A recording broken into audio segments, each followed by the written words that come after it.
शुरू किया जाए। मिलोड, आज का केस ये है कि कुछ दिनों पहले मदरसा जामिउल उलूम से एक तालिबे इल्म मोहम्मद नाहिद को दहशतगर्द कहकर उठा लिया है और अभी वो पुलिस हिरासत में है। उनका अहल खाना का कहना है कि मेरे लड़के का दहशतगर्दी से कोई ताल्लुक नहीं, झूठा इल्जाम लगाकर फंसाया गया। मुजरिम और उनके वालिद हाजिर हो।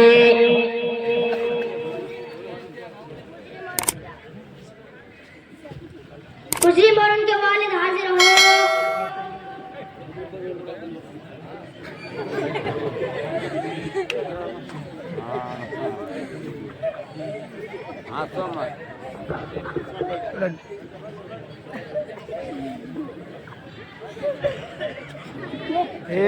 हसमात दांत निकलावे।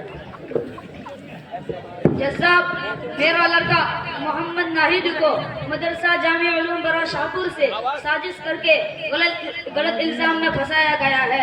इस जुर्म में मेरे लड़के का कोई ताल्लुक नहीं और इस वक्त वो पुलिस हिरासत में है। किसान आदमी हूँ मैं, मजदूरी करके बच्चे को मदरसा में पढ़ाता हूँ। कमजोरी के वजह से चलने नहीं पाता, इसलिए मेरे लड़के को छोड़ दिया जाए। अरे भाई, तुम कैसे जानते हो ये अदालत है, कोई तुम्हारा ससुराल नहीं है कि जब चाहो मुजरिम को छुड़वा कर ले जाओ। और मुझे खबर मिली है कि मदरसे में जिहाद की ट्रेनिंग दी जाती है और देश के खिलाफ भड़काया जाता है और वहाँ दहशतगर्दी की तालीम दी जाती है और इसमें तुम्हारा बेटा भी शामिल है, इसलिए इसको गिरफ्तार किया गया है। जैसा आप कह रहे हैं, मदरसे में जिहाद की तालीम होती है, दहशतगर्दी की तालीम होती है, देश के साथ बगावत सिखाया जाता है। आपको गलत खबर मिली है, ये किसी की बुरी साजिश है। वहाँ तो प्यार व मोहब्बत की गुल खुलते हैं, वहाँ तो ऐसे लोग पैदा होते हैं जो जान से ज्यादा वतन से प्यार करते हैं। तारीख शाहिद है, मदरसे के पढ़ने वाले तालिबे इल्म तन मन धन की बाजी लगाकर हिंदुस्तान को अंग्रेजों की गुलामी से आजाद किया था। और आप कह रहे हैं मदरसे में दहशतगर्दी की तालीम दी जाती है, बिल्कुल सरासर गलत है। अरे भाई, तुम कैसे जानते हो कि मदरसे में प्यार और मोहब्बत की तालीम होती है और मुसलमानों का जंग आजादी में हिस्सा है। मुसलमानों का कहीं दूर तक नामो निशान नहीं है। हमारे देश को आजाद करने के लिए पंडित जवाहरलाल नेहरू, सुभाष चंद्र बोस, रविंद्रनाथ टैगोर, सुभाष चंद्र बोस, गांधी जी और बहुत सारे लोगों का नाम है, लेकिन कहीं दूर तक मुसलमानों का नाम निशान नहीं है। जनाब, मुझे लग रहा है कि आप अपने आंखों में ताल्लुक परस्ती के चश्मे लगा रखे हैं जो आपको कैद से बाहर निकलने नहीं देते। आप अदालत की कुर्सी पर बैठकर ताजुब के नजर से देखते हैं, यह अदालत की तौहीन है। जनाब, ये जो कुर्सी पर तलवा अफरोज है, कोट पैंट पहनकर इंसाफ के तराजू थामे हुए हैं, ये भी मदारिस इस्लामिया का देन है। तुम्हें मालूम भी है इस गुस्ताखी की वजह से तुम्हें जेल मिल सकती है। हाँ, जेल। हाँ, जेल। साहब, आप किस जेल की बात कर रहे हैं? अरे जेल जाने से कौन डरता है? जेल। हम हक बात के लिए और वतन के लिए जान भी दे सकते हैं। इस मुजरिम को फौरन गिरफ्तार करके हिरासत में ले जाए।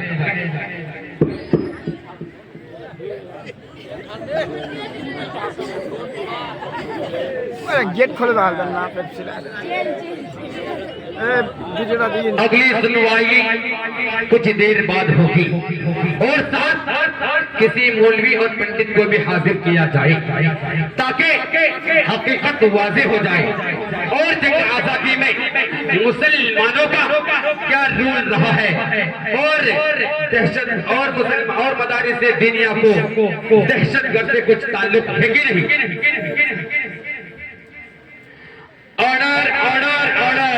मौलवी और पंडित हाजिर हो।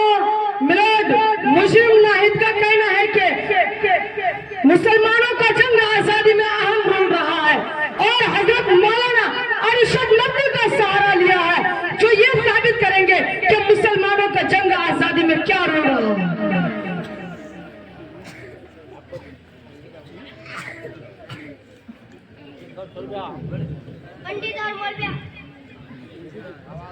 पंडित और मौलवी हाजिर हो।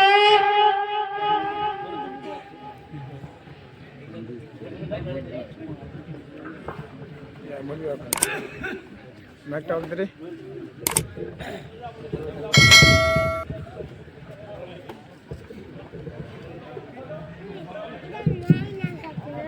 मिलॉर्ड, मैं मुजरिम इरफान का वकालत करना चाहता हूँ, इजाजत मरहमत फरमाए। इजाजत है। मिलॉर्ड, मुसलमान मदर वतन के लिए मुसलमान मदर वतन हिंदुस्तान पर जब नापाक साया पड़ा तो बाशिंदगान ने हिंद पर जुल्म व सितम व मसाइब व आलाम के पहाड़ तोड़े जाने लगे। वह जिनके घर हाथी झूमते थे छोटा कटोरा लेकर दर दर की भीख मांगने पर मजबूर हो गए। मौलवी साहब, ये भाषण तो देते हैं, बताइए मुसलमानों का क्या रूल रहा है, दलील पेश कीजिए।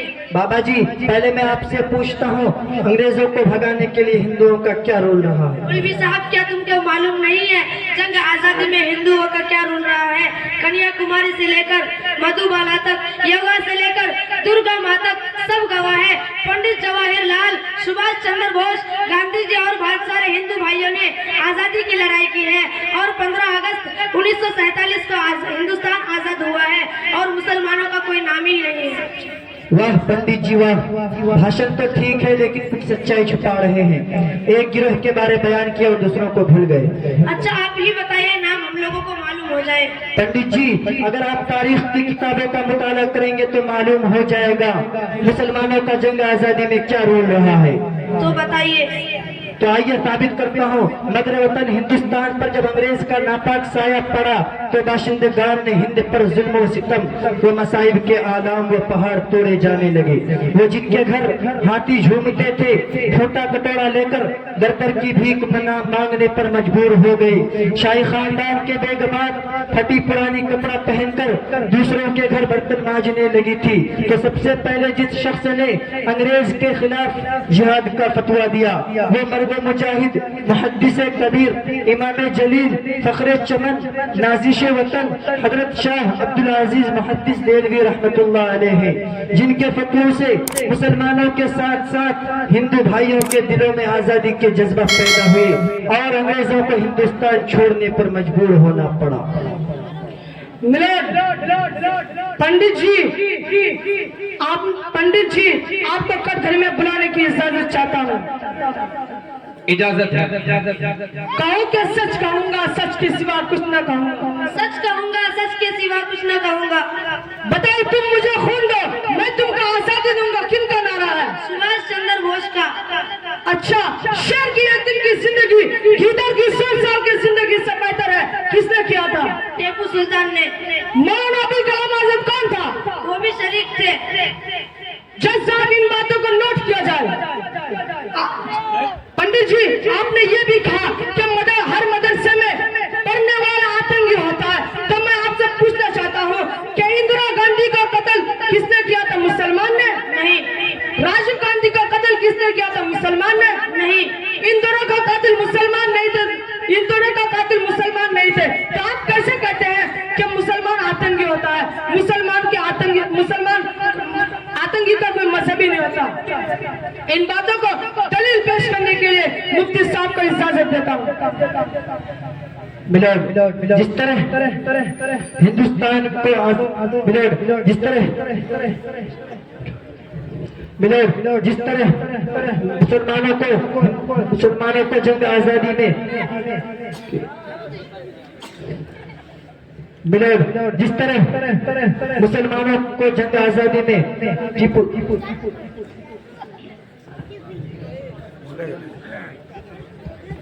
मिलॉर्ड, जिस तरह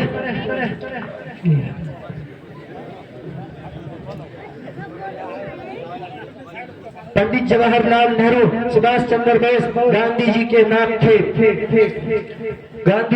पंडित जवाहरलाल नेहरू, सुभाष चंद्र बोस गांधी जी के नाम थे। टीपू सुल्तान, मुफ्ती महमूद हसन देवबंदी, मौलाना रशीद अहमद गंगोही, मौलाना कासिम नानकवी वगैरह काफिर जंग आजादी में शामिल थे।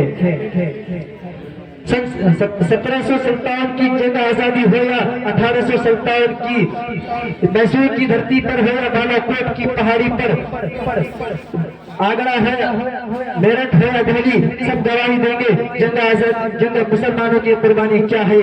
हिंदू मुस्लिम सिख ईसाई सब मिलकर जंग आजादी हिंदू मुस्लिम सिख ईसाई सब मिलकर जंग आजादी में शामिल थे। तब जाकर 15 अगस्त 1947 को हिंदुस्तान 1947 को हिंदुस्तान आजाद हुआ। ये इसी पूरे ये उलमा मदारिस दीनिया से पढ़े हुए हैं। और आप कहते हैं मदारिस में दहशतगर्दी की तालीम होती है। जब 1857 में जब 1857 में बहादुर शाह जफर को कैद किए गए तो उनके 4 बेटों का सर काट कर नाश्ते में पेश किया गया और रंगून भेज दिया। हर तरफ से जान दे दी आजादी के लिए। तमाम गवाहों और सबूत के बाद अदालत यहाँ तक पहुंची है कि मुझे मोहम्मद नाहिद बेकसूर है और मदारिस दीनिया को दहशतगर्द से कोई ताल्लुक नहीं है। इसलिए मुजरिम मोहम्मद नाहिद को बिना किसी जुर्माना के आजाद किया जा रहा है। माशाअल्लाह, बहुत सुभान अल्लाह। ठीक है, बहुत दोस्तों।